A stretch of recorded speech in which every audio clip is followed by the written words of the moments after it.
امثال اور اس کا 7واں باب جو 27 آیات پر مشتمل ہے۔ اے میرے بیٹے، میری باتوں کو مان اور میرے فرمان کو نگاہ میں رکھ، میرے فرمان کو بجا لا اور زندہ رہ،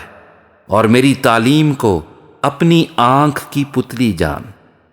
ان کو اپنی انگلیوں پر باندھ لے، ان کو اپنے دل کی تختی پر لکھ لے۔ حکمت سے کہہ تو میری بہن ہے،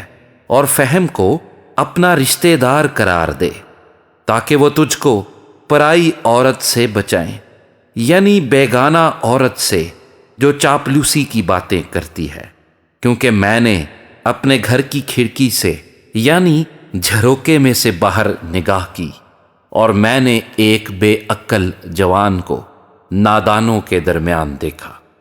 یعنی نوجوانوں کے درمیان وہ مجھے نظر آیا کہ اس عورت کے گھر کے پاس گلی کے موڑ سے جا رہا ہے، اور اس نے اس کے گھر کا راستہ لیا، دن چھپے شام کے وقت، رات کے اندھیرے اور تاریکی میں، اور دیکھو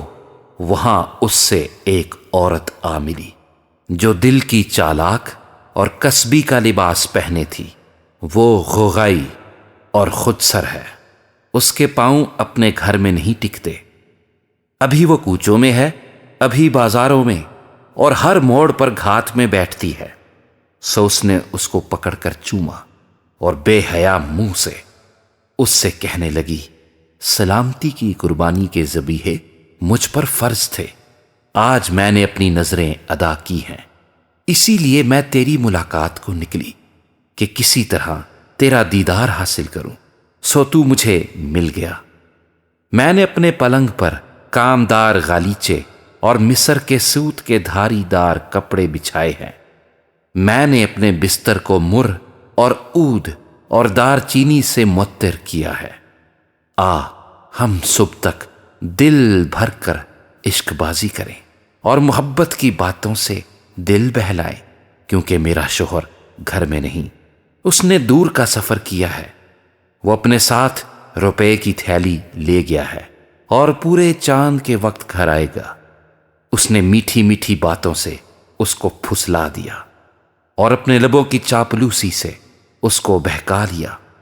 وہ فوراً اس کے پیچھے ہو لیا، جیسے بیل ذبح ہونے کو جاتا ہے،